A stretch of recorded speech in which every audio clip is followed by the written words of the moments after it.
11મું chapter alcohol, phenol અને ether એ chapter વિશે આજે આપણે સમજવાના છે. એ ચેપ્ટરની અંદર આપણે 3 ભાગ પાડી શકીએ. જનરલી આ ચેપ્ટરમાંથી બી 3 MCQ જનરલી આપણે પૂછાતા પૂછે એની અંદર. તો 3 ભાગમાં આલ્કોહોલ, ફિનોલ અને ઇથર એટલે આપણે આપણી ટેક્સ્ટબુકના લેવલ ઉપરથી જો વિચારીએ તો આલ્કોહોલની વ્યાખ્યા, આલ્કોહોલનું વર્ગીકરણ, IUPAC નામકરણ, એવી રીતે ફિનોલનું નામકરણ, ત્યાર પછી ફિનોલના સ્ટ્રક્ચર, બરાબર છે, ફિનોલની બનાવટ માટેના સમીકરણ, ફિનોલની રિએક્શન્સ, એના ફિઝિકલ પ્રોપર્ટીઝ, એવી જ રીતે ઇથર કે ભાઈ ઇથર એટલે શરૂઆતના પોર્શનમાં, આખા ચેપ્ટરની અંદર શરૂઆતના પોર્શનનું સ્ટાર્ટિંગ કેવી રીતે થયેલું છે કે ભાઈ મિથેન છે તો મિથેનમાં રહેલા હાઇડ્રોજનનું વિસ્થાપન હાઇડ્રોક્સિલ ગ્રુપ દ્વારા કરીએ તો આપણને મોનોહાઇડ્રિક આલ્કોહોલ મળે, પરંતુ ઇથેનમાં રહેલા 2 હાઇડ્રોજનનું વિસ્થાપન 2 હાઇડ્રોક્સિલ ગ્રુપ દ્વારા કરીએ તો ડાયહાઇડ્રિક આલ્કોહોલ મળે, જેને આપણે ઇથિલિન ગ્લાયકોલ એટલે ઇથેન 1,2-ડાયોલ તરીકે ઓળખવામાં આવતું જોવા મળે. એવી જ રીતે પ્રોપેનમાં રહેલા વારાફરતી 1, 2, 3 કાર્બનો પરથી એક હાઇડ્રોજનનું વિસ્થાપન હાઇડ્રોક્સિલ ગ્રુપ દ્વારા જો કરીએ તો આપણને પ્રોપેન 1, 2, 3 ટ્રાયોલ એટલે કે ગ્લિસરોલ પ્રાપ્ત થતું જોવા મળે. અને ત્યાર પછી આપણે આલ્કોહોલનું વર્ગીકરણનો મુદ્દો આપણે શીખીને આવેલા છે. અને એ આલ્કોહોલના વર્ગીકરણમાં જેમ આપણે હેલો આલ્કેનમાં વર્ગીકરણના મુદ્દામાં શીખીને આવ્યા છે કે ભાઈ હેલોજનયુક્ત કાર્બનિક સંયોજનમાં ખાસ કરીને હેલોજન ધરાવતો કાર્બન પરમાણુ sp3 સંકરણ ધરાવે, તો તેવી રીતે અહીંયા પણ હાઇડ્રોક્સિલ ગ્રુપ ધરાવતો કાર્બન પરમાણુ sp3 સંકરણ ધરાવે, બરાબર છે. તો એની અંદર બી આપણે સ્પષ્ટ કરી શકીએ કે ભાઈ પ્રાથમિક alcohol, દ્વિતીયક alcohol, તૃતીયક alcohol.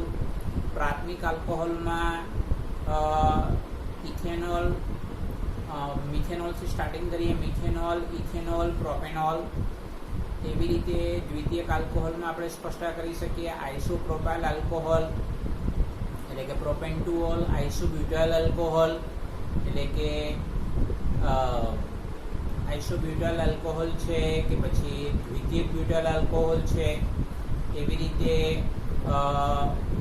તૃતીયક butyl alcohol એટલે કે ટર્સરી તૃતીયક બ્યુટાઇલ આલ્કોહોલ એટલે કે 2-મિથાઇલ પ્રોપેન્ટુઓલ. એવી રીતે એલાઇલ alcohol, benzylic alcohol. Benzyl આલ્કોહોલનું structure આપણને ખબર છે, બેન્ઝીન રિંગ ઉપર Ca2OH એટલે આપણે એનો IUPAC નામ ફિનાઇલ મિથેનોલ થાય. આવું આપણે ખાસ કરીને ધ્યાનમાં રાખવાનું છે. એવી રીતે ફિનોલ કે ભાઈ ફિનોલમાં બી 2 હાઇડ્રોક્સિલ ગ્રુપ હોય તો બેન્ઝીન 1,2-ડાયોલ, બરાબર છે. પહેલા અને બીજા સ્થાન ઉપર બેન્ઝીન 1,2-ડાયોલ, બરાબર છે. પહેલા અને ત્રીજા સ્થાન ઉપર હોય તો બેન્ઝીન 1,3-ડાયોલ. તો હાઇડ્રોક્સિલ ગ્રુપની સંખ્યા અનુક્રમે 1,2 પોઝિશન, 1,3 પોઝિશન અને 1,4 પોઝિશન હોય. જેમ કે 1,3 પોઝિશન હોય તો આપણે રિસોર્સિનોલ કહેવાય, બેન્ઝીન રિંગ ઉપર OH, અને ત્રીજા સ્થાન ઉપર OH હોય તો આપણે રિસોર્સિનોલ તરીકે ઓળખાવી શકાય છે. એનું સામાન્ય નામ છે અને એનું IUPAC નામ બેન્ઝીન 1,2-ડાયોલ તરીકે આપણે ઓળખાવી શકાય. તો આવી રીતે ઇથરનું બી નામકરણનો મુદ્દો આવે કે ભાઈ Ca3 single bond O single bond Ca3 તો ડાયમિથાઇલ ઇથર થાય. IUPAC નામ કરવું હોય તો મિથોક્સીમિથેન થાય.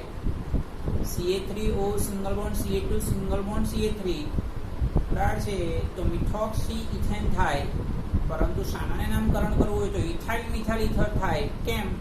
કારણ કે આલ્ફાબેટિક ઓર્ડર પ્રમાણે સામાન્ય નામમાં બી ધ્યાનમાં રાખવું પડે, બરાબર છે. દાખલા તરીકે ભાઈ એનિસોલ, બરાબર છે, તો કે ભાઈ બેન્ઝીન રિંગ ઉપર આપણે જનરલી OCA3 લખીએ એટલે મિથોક્સી બેન્ઝીન તરીકે આપણે એને ઓળખાવી શકાય. પણ ફેનિટોલ હોય તો બેન્ઝીન રિંગ ઉપર જ OCH2CH3 તો આપણે ફેનિટોલનું સ્ટ્રક્ચર બનતું જોવા મળે, એટલે ઇથોક્સીબેન્ઝીનનું સ્ટ્રક્ચર બનતું જોવા મળે.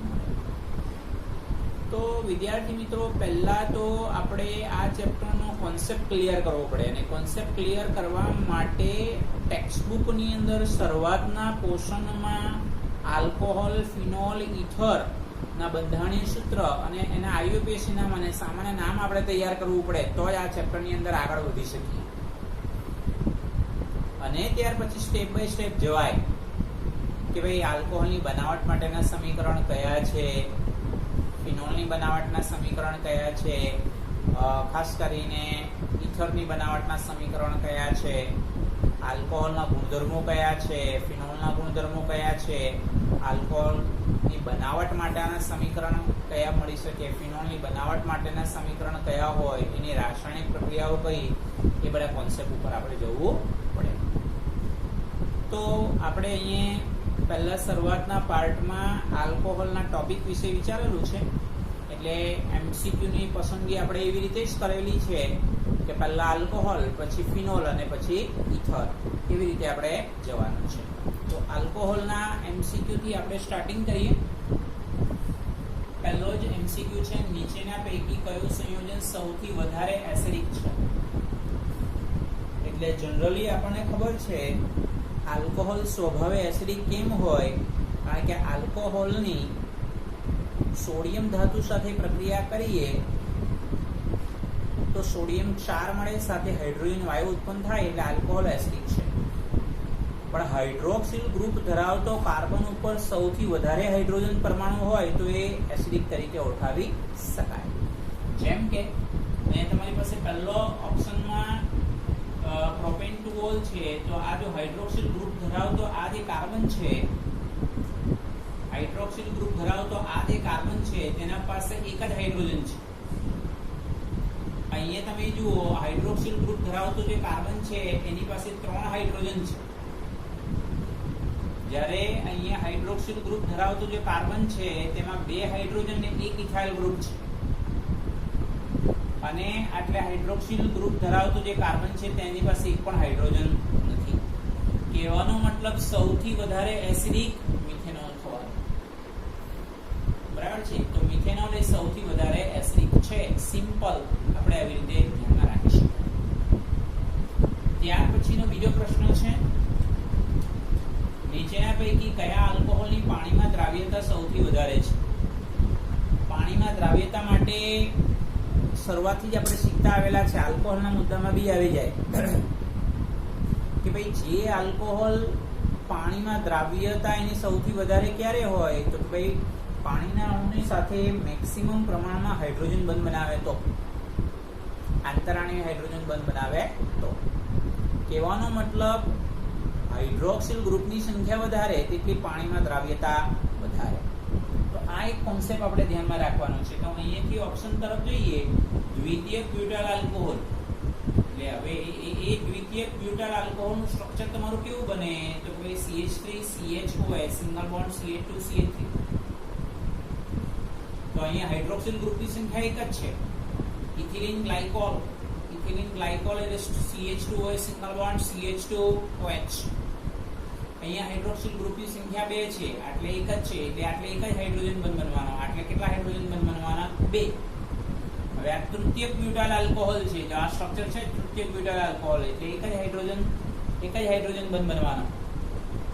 જ્યારે ગ્લિસરોલ, ધ્યાનમાં રાખો, ગ્લિસરોલ કહેવાય, ગ્લિસરીન કહેવાય, એનું સ્ટ્રક્ચર આવું બનશે, CH2OH single bond CHOH single bond CH2OH. તો આપણે એને ગ્લિસરોલ તરીકે ઓળખાવી શકાય. પ્રોપેન 1,2,3 ટ્રાયોલ કહેવાય. IUPAC નામ યાદ રાખીશું, પ્રોપેન 1,2,3 ટ્રાયોલ. ગ્લિસરીન સામાન્ય નામ કહેવાય, ગ્લિસરોલ બી એનું સામાન્ય નામ જ કહેવાય, પણ IUPAC નામ થાય પ્રોપેન 1,2,3 ટ્રાયોલ. તો આમાં હાઇડ્રોક્સિલ ગ્રુપની સંખ્યા કેટલી છે? જુઓ, હાઇડ્રોક્સિલ ગ્રુપની સંખ્યા કેટલી છે? 3. એટલે હાઇડ્રોજન બંધની સંખ્યા કેટલી મળે? 3.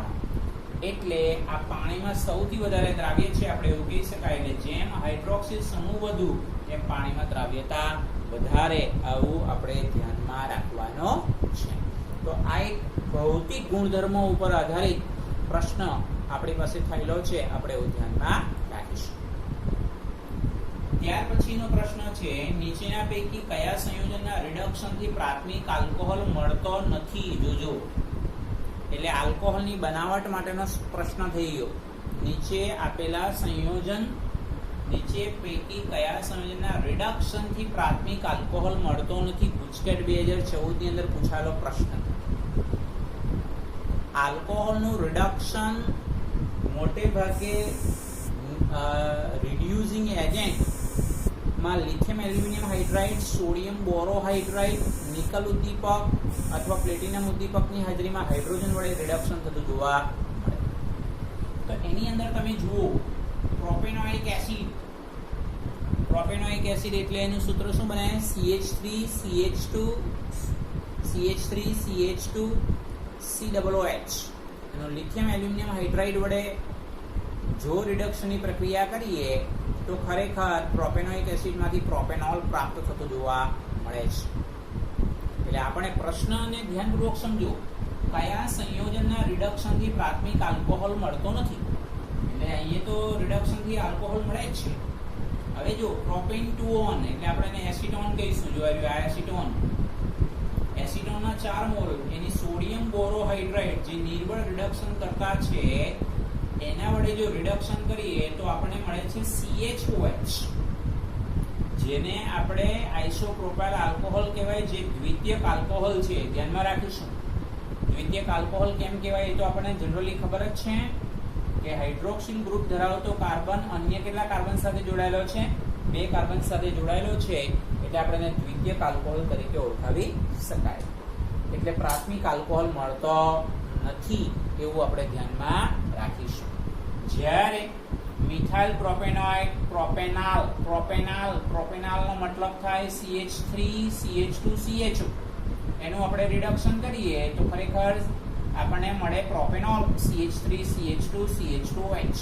રિડક્શન લિથિયમ એલ્યુમિનિયમ હાઇડ્રાઇડ વડે જો રિડક્શન કરીએ તો આપણે પ્રોપેનોલ પ્રાપ્ત થતું જોવા મળે. આપણે એવું ધ્યાનમાં રાખીશું. તો વિદ્યાર્થી મિત્રો, આપણે ખાસ કરીને એ બાબત ધ્યાનમાં રાખીશું. એ બાબત આપણે ખાસ કરીને ધ્યાનમાં રાખવાનું છે કે કયા સંયોજનથી પ્રાથમિક આલ્કોહોલ મળતો નથી એવું આપણને સ્પષ્ટ કરેલું છે. એટલે એસિટોન, પ્રોપેન્ટોન, ડાયમિથાઇલ કીટોન. અહીંયા જો આ પ્રશ્ન મેં તમને બીજી રીતે પૂછી શકું. એટલે પ્રોપેન્ટોનની જગ્યાએ હું લખી દઉં ડાયમિથાઇલ કીટોન, તો પણ આપણો ઓપ્શન બી જ આવશે. ધ્યાનમાં રાખો, બરાબર છે. એટલે એક જ સંયોજન, ઓર્ગેનિક કેમિસ્ટ્રીની અંદર એક જ સંયોજન હોય પણ એને એક કરતા વધારે નામ હોય. હવે પ્રોપેન્ટોન એનું આયુપેસ નામ કહેવાય, પણ ડાયમિથાઇલ કીટોન અને એસિટોન એ સામાન્ય નામ તરીકે ઓળખાવી શકાતું જોવા મળે. આપણે એવું ધ્યાનમાં રાખીશું. ત્યાર પછી આ બી એક ફિઝિકલ આલ્કોહોલની ફિઝિકલ પ્રોપર્ટી ઉપર આધારિત જ પ્રશ્ન છે, કેલ્ક્યુલેશન વાળો પ્રશ્ન છે. STPA 560 મિલી હાઇડ્રોજન ઉત્પન્ન કરવા માટે સોડિયમ સાથે કેટલા ગ્રામ ઇથેનોલની પ્રક્રિયા કરવી પડે? ગુજકેટ 2017 ની અંદર પ્રશ્ન પૂછાઈ ચૂકેલો છે. પ્રશ્નને સમજીએ. STPA 560 મિલી હાઇડ્રોજન ઉત્પન્ન કરવા માટે સોડિયમ સાથે કેટલા ગ્રામ ઇથેનોલની પ્રક્રિયા કરવી પડે? પછી આ બધા ઓપ્શન આપેલા છે. તો એના માટે આપણે શું કરવું પડે? તો પહેલી વસ્તુ એ કે ભાઈ STP ને યાદ કરવું પડે. એટલે મોલ કોન્સેપ્ટને યાદ કરવું પડે. 11th ની અંદર આવી ગયેલું. STP એટલે 22.4 લીટર. 22.4 લીટર વાયુનું કદ ક્યારે મળે? જ્યારે જે તે વાયુનો 1 મોલ હોય તો. કહેવાનો મતલબ STPA 1 મોલ વાયુનું કદ 22.4 લીટર. 22.4 એટલે 22,400 મિલીલીટર. બરાબર છે. અને તે પછી કોઈ પણ વાયુ હોય. અહીંયા આપણે પ્રશ્નની અંદર હાઇડ્રોજન વાયુ આપેલું છે, એટલે આપણે હમણાં એવું વિચારવું પડે કે STPA 1 મોલ હાઇડ્રોજન વાયુનું કદ 22,400 મિલીલીટર છે.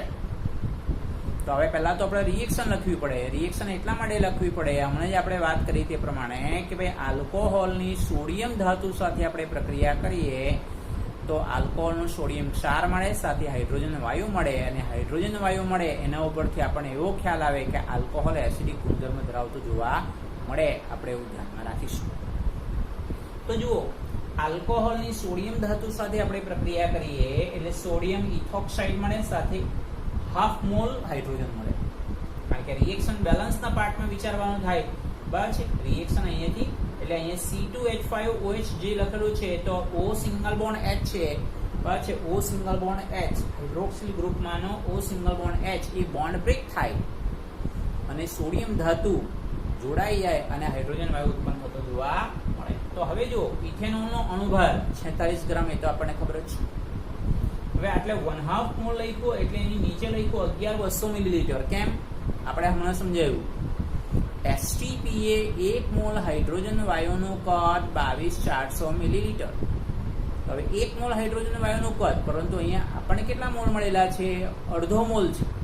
એટલે 22400 ના અડધા કેટલા થાય? 11200 મિલીલીટર. તો હવે આપણે ત્રિરાશિ પદ કેવું માંડવાનું છે? ત્રિરાશિ પદ ઉલટું માંડવાનું છે. કેમ? કારણ કે આપણને ઇથેનોલનું દળ જોઈએ છે. એટલે 11 સમીકરણ મુજબ 11200 મિલીલીટર STPA હાઇડ્રોજન વાયુ ઉત્પન્ન કરવા માટે 46 ગ્રામ ઇથેનોલની જરૂરિયાત પડે, તો 560 મિલી હાઇડ્રોજન વાયુ ઉત્પન્ન કરવા માટે કેટલા ગ્રામ ઇથેનોલની જરૂરિયાત પડે? ત્રિરાશિ પદ માંડવું પડે, પણ ઉલટું ત્રિરાશિ પદ માંડવું પડે. કોઈક વખત આ જ પ્રશ્ન મારે બીજી રીતે પૂછવો છે તો હું અહીં આટલે કદને બદલે તમને ઇથેનોલનું દળ આપી દઉં, તો તમને અહીંયાથી કદ પણ મળી શકે. તો એવું પણ આપણે ધ્યાનમાં રાખી શકાય. બરાબર છે. તો અહીંયાથી તમે જુઓ, સમીકરણ મુજબ 11200 મિલીલીટર STPA હાઇડ્રોજન વાયુ ઉત્પન્ન કરવા 46 ગ્રામ ઇથેનોલની જરૂર પડે, તો 560 મિલીલીટર હાઇડ્રોજન વાયુ ઉત્પન્ન કરવા કેટલા ગ્રામ ઇથેનોલની જરૂરિયાત પડે? પછી તો તમારે 46 ગુણ્યા 560 ના છેદમાં 11 200 એટલે 0 0 કેન્સલ, 56 112 એટલે આટલે 20 લખાય, 10 2 20 ને 23 2 46 એટલે 2.3 ગ્રામ. આ પ્રમાણે આપણી કેલ્ક્યુલેશનનો મુદ્દો આવતો હોય છે, તો આ ધ્યાનમાં રાખીશું. ચાલો, ત્યાર પછીનો બી પ્રશ્ન અગત્યનો. ગ્રિગ્નાર્ડ પ્રક્રિયક ઇથાઇલ મેગ્નેશિયમ બ્રોમાઇડ પ્રોપેનોન સાથે થઈ અંતિમ નિપજ કઈ મળે? ગ્રિગ્નાર્ડ પ્રક્રિયક, બરાબર છે, ઇથાઇલ મેગ્નેશિયમ બ્રોમાઇડ પ્રોપેનોન સાથે પ્રક્રિયા થઈ અંતિમ નિપજ કઈ મળે? તો આ મુદ્દો છે તમારે વિદ્યાર્થી મિત્રો ગ્રિગ્નાર્ડ પ્રક્રિયક વડે આલ્કોહોલની બનાવટનો ટોપિક. એટલે એની અંદર 3 મુદ્દાઓ યાદ રાખવાના છે. નંબર 1, ફોર્માલ્ડિહાઇડ વડે ગ્રિગ્નાર્ડ પ્રક્રિયકની પ્રક્રિયા કરીએ તો પ્રાથમિક આલ્કોહોલ. એસિટાલ્ડિહાઇડની ગ્રિગ્નાર્ડ પ્રક્રિયક સાથે પ્રક્રિયા કરીએ તો આપણને શું મળશે? ખાસ કરીને પહેલી વસ્તુ, ફોર્માલ્ડિહાઇડ સાથે ગ્રિગ્નાર્ડ પ્રક્રિયકની પ્રક્રિયા કરીએ તો પ્રાથમિક આલ્કોહોલ. ત્યાર પછી આપણે ફોર્માલ્ડિહાઇડ પછી આવે તમારું એસિટાલ્ડિહાઇડ. એસિટાલ્ડિહાઇડની ગ્રિગ્નાર્ડ પ્રક્રિયક સાથે પ્રક્રિયા કરીએ તો દ્વિતીયક આલ્કોહોલ, અને એસિટોન સાથે ગ્રિગ્નાર્ડ પ્રક્રિયકની પ્રક્રિયા કરીએ તો તૃતીયક આલ્કોહોલ આપણને પ્રાપ્ત થતો જોવા મળે. આટલો બેઝિક કોન્સેપ્ટ યાદ રાખવાનો. ફરી પાછું રિપીટ કરું. ફોર્માલ અને બોર્ડ ગુજકેટની અંદર આ પ્રશ્ન, ગુજકેટ 2019 ની અંદર આ પ્રશ્ન પૂછાઈ ચૂકેલો છે. ફોર્માલ્ડિહાઇડની મિથાઇલ મેગ્નેશિયમ બ્રોમાઇડ સાથેની પ્રક્રિયા કરવાથી કયો આલ્કોહોલ મળે છે? આ ટાઈપનો સવાલ. એટલે ફોર્માલ્ડિહાઇડની ગ્રિગ્નાર્ડ પ્રક્રિયક, એટલે એ ગ્રિગ્નાર્ડ પ્રક્રિયક પછી ગમે તે હોય, મિથાઇલ મેગ્નેશિયમ બ્રોમાઇડ હોય, ઇથાઇલ મેગ્નેશિયમ બ્રોમાઇડ હોય કે પછી પ્રોપાઇલ મેગ્નેશિયમ બ્રોમાઇડ હોય, કોઈ પણ ગ્રિગ્નાર્ડ પ્રક્રિયકની ફોર્માલ્ડિહાઇડ સાથે પ્રક્રિયા કરીએ એટલે પ્રાથમિક આલ્કોહોલ જ મળે. એસિટાલ્ડિહાઇડ સાથે પ્રક્રિયા કરીએ ગ્રિગ્નાર્ડ પ્રક્રિયકની એટલે આપણને દ્વિતીયક આલ્કોહોલ જ મળે. અને કીટોનની ગ્રિગ્નાર્ડ પ્રક્રિયક સાથે પ્રક્રિયા કરીએ તો આપણે તૃતીયક આલ્કોહોલ જ મળે. તો આ ટાઈપનો સવાલ જનરલી વિદ્યાર્થી મિત્રો આલ્કોહોલના ટોપિકમાંથી મોટે ભાગે પૂછાય છે, તો ધ્યાનમાં રાખીશું. જો અહીં acetone plus ethyl magnesium bromide એટલે ગ્રિગ્નાર્ડ પ્રક્રિયક થઈ ગયો. હવે આ જે મેગ્નેશિયમ બ્રોમાઇડ છે, બરાબર છે, આ ઓક્સિજન સાથે જોડાય એટલે આ તમારું મધ્યસ્થી નિપજ મળે. CH3 single bond COMgBr single bond CH2 CH3 single bond CH3. પછી આપણે એની જળ વિભાજનની પ્રક્રિયા કરીએ તો હાઇડ્રોજન અહીંયા જોડાશે એટલે CH3COH single bond CH3 CH2 CH3 plus MgOH એટલે 2 મિથાઇલ બ્યુટેન 2 ઓલ 1 2 3 4 એટલે 2 મિથાઇલ બ્યુટેન 2 ઓલ આ પ્રમાણે નિપજ બનતું જોવા મળે. એટલે આના માટેના 3 ઇક્વેશન ધ્યાનમાં રાખવાના છે. 3 ઇક્વેશન આપણે ખાસ કરીને ધ્યાનમાં રાખવાના છે. 3 ઇક્વેશન કયા? ફોર્માલ્ડિહાઇડ સાથે રિએક્શન, બીજું એસિટાલ્ડિહાઇડ સાથે રિએક્શન અને એસિટોન સાથેની રિએક્શન તો મેં તમને જણાવી.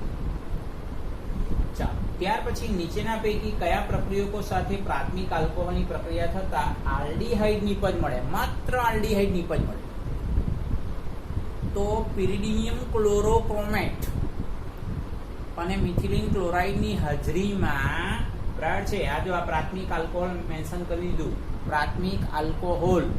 પ્રાથમિક આલ્કોહોલની પિરિડિયમ ક્લોરોક્રોમેટ અને મિથિલિન ક્લોરાઇડની હાજરીમાં પ્રક્રિયા કરીએ તો માત્ર આલ્ડીહાઇડ બનતો જોવા મળે. તો ભાઈ આ પિરિડિયમ ક્લોરોક્રોમેટ છે કોણ? મંદ ઓક્સિડેશન કરતા છે. મંદ ઓક્સિડેશન કરતા રિએક્શન અહીંયા અટકી જાય, પરંતુ આ PCC પ્લસ CH2Cl ને બદલે બાકીના 3 KMnO4 H2SO4 KMnO4 KOH Na2Cr2O7 plus H2SO4 આ ત્રણે ઓપ્શનના B, C અને D એના વડે જો રિએક્શન કરીએ તો આપણને જનરલી શું મળે છે? રિએક્શન આગળ વધે અને આપણને કાર્બોક્સિલિક એસિડ પ્રાપ્ત થતું જોવા મળે. એટલે પ્રાથમિક આલ્કોહોલમાંથી કાર્બોક્સિલિક એસિડ પ્રાપ્ત થતું જોવા મળે. કેમ? કારણ કે એસિડિક KMnO4, બેઝિક KMnO4 અને સોડિયમ ડાયક્રોમેટ અને H2SO4 સાથેની આ જે રિએક્શન છે એ બધા જ પ્રબળ ઓક્સિડેશન કરતા છે. કોણ? પ્રબળ ઓક્સિડેશન કરતા વડે જો પ્રાથમિક આલ્કોહોલનું ઓક્સિડેશન કરીએ તો અંતિમ નિપજ કઈ મળે? Carboxylic acid. પણ PCC CH2Cl જે મંદ ઓક્સિડેશન કરતા છે, નિર્બળ ઓક્સિડેશન કરતા છે, તેના વડે જો ઓક્સિડેશન કરીએ તો પ્રાથમિક આલ્કોહોલનું ઓક્સિડેશન થાયને માત્ર આલ્ડીહાઇડ બનતું જોવા મળે. આવું આપણે ધ્યાનમાં રાખીશું. તો હવે પછીનો જે પ્રશ્ન છે જુઓ, ક્રોમિક એસિડ વડે ફિનોલનું ઓક્સિડેશન થઈ મળતી નિપજનું આયુપેશન નામ જણાવો. ગુજકેટ 2017 ની અંદર પૂછાઈ ચૂકેલો આ પ્રશ્ન છે. ક્રોમિક એસિડ બરાબર છે.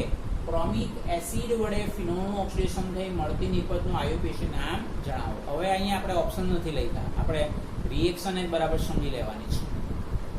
તો ફિનોલનું ઓક્સિડેશન એટલે ક્રોમિક એસિડ એટલે H2CrO4 ધ્યાનમાં રાખો. ક્રોમિક એસિડ એટલે H2CrO4 એટલે આ ફિનોલનું ઓક્સિડેશન થાય Na2Cr2O7 પ્લસ H2SO4 એનું ઓક્સિડેશન કરીએ તો આપણને મળે છે 1,4-બેન્ઝોક્વિનોન. જો એટલે ડબલ બોન્ડ ઓક્સિજન એટલે 1 2 3 4 5 6 એટલે ઓપ્શનમાં શું આપેલું છે? આપણે ઓપ્શનમાં આ આપેલું છે સાયક્લોહેક્ઝા 2,5-ડાઇન 1,4-ડાયોન. ડાયોન કેમ? કીટોન છે. જો આ ડબલ બોન્ડ O. હવે સાયક્લોહેક્ઝા કેમ કહી દીધું? કારણ કે આખું સ્ટ્રક્ચરમાં 3 ડબલ બોન્ડ નથી, એટલે ડબલ બોન્ડ છે. એટલે આ બીજા સ્થાન પર છે અને 5મા સ્થાન ઉપર ડબલ બોન્ડ છે.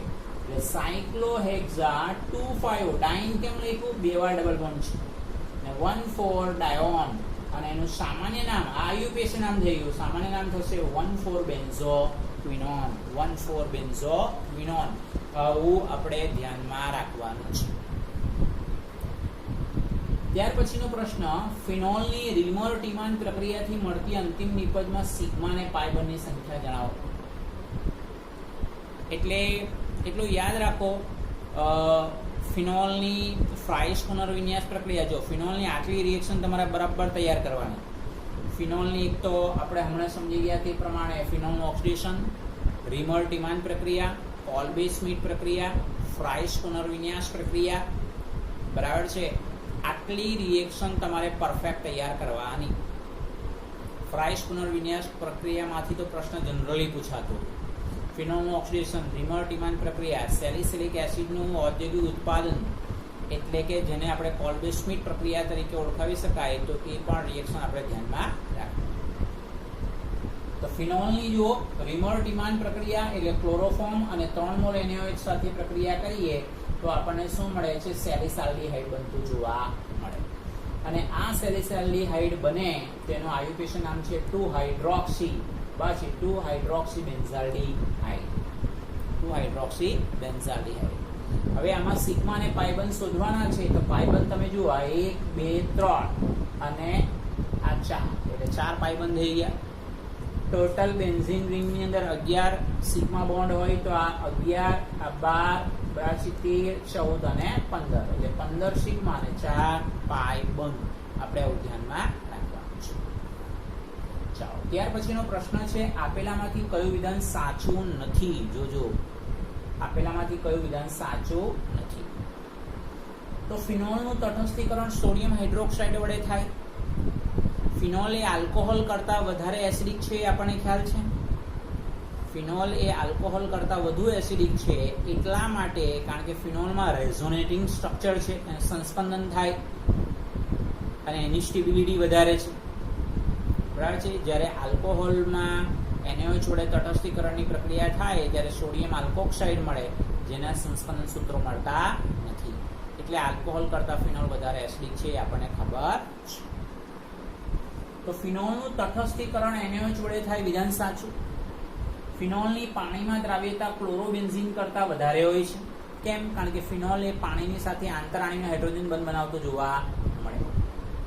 ફિનોલનું તટસ્થીકરણ સોડિયમ કાર્બોનેટ વડે થાય છે આ વિધાન ખોટું.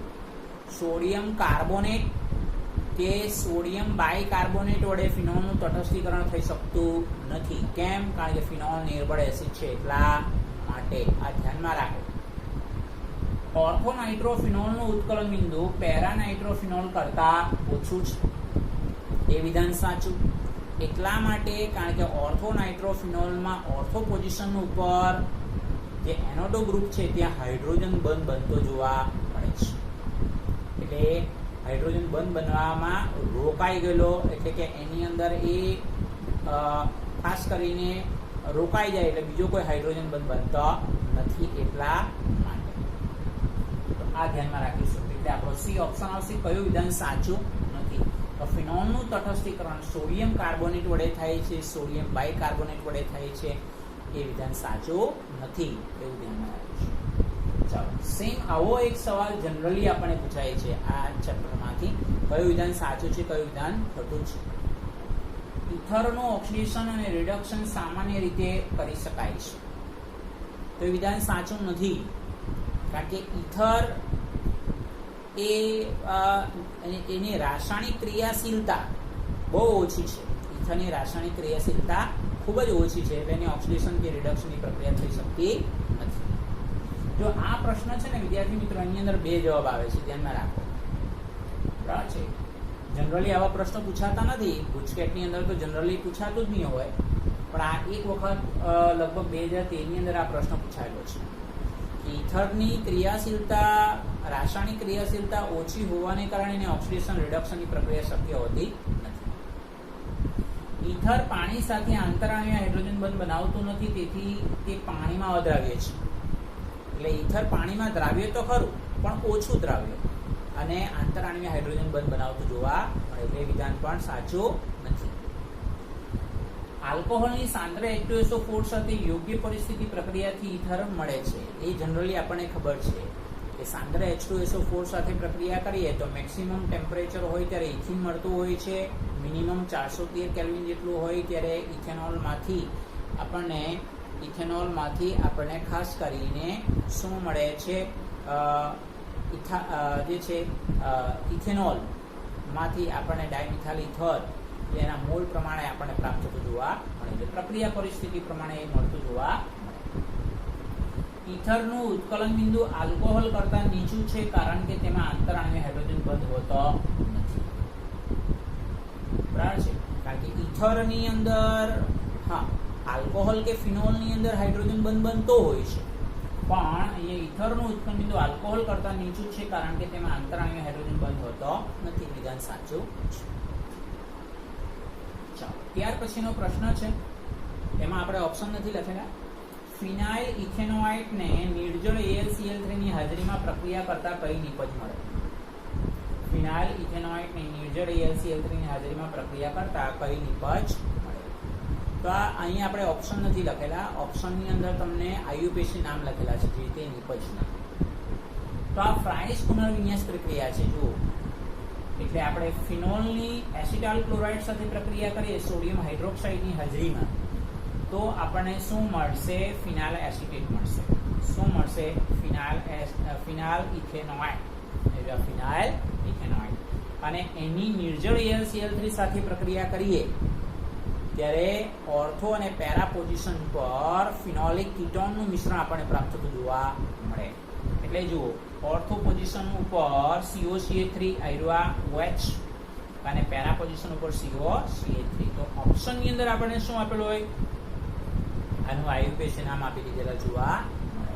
તો શું આપણે નંબરિંગ આપીશું? COCH3 એટલે 1-2 હાઇડ્રોક્સી ફિનાઇલ ઇથેન 1 ઓન. ધ્યાનમાં રાખીશું, 1-2 હાઇડ્રોક્સી ફિનાઇલ ઇથેન 1 ઓન. અને બીજી બાજુ નિપજમાં B એટલે નંબર 1 આપીશું તો નંબર 4 આવશે, 1-4 હાઇડ્રોક્સી ફિનાઇલ ઇથેન 1 ઓન. બરાબર છે. અથવા આપણે સામાન્ય નામ લખવું હોય તો 2 હાઇડ્રોક્સી એસિટોફિનોન અને 4 હાઇડ્રોક્સી એસિટોફિનોન. સિમ્પલ આપણે નામ લખવું હોય તો આ છે IUPAC નામ, જે અહીંયા આપણને ઓપ્શનમાં આપતા હોય છે. એટલે ફ્રાઇસ પુનર્વિન્યાસનો બી ઉલ્લેખ આપણે થઈ ગયેલો જોવા મળે.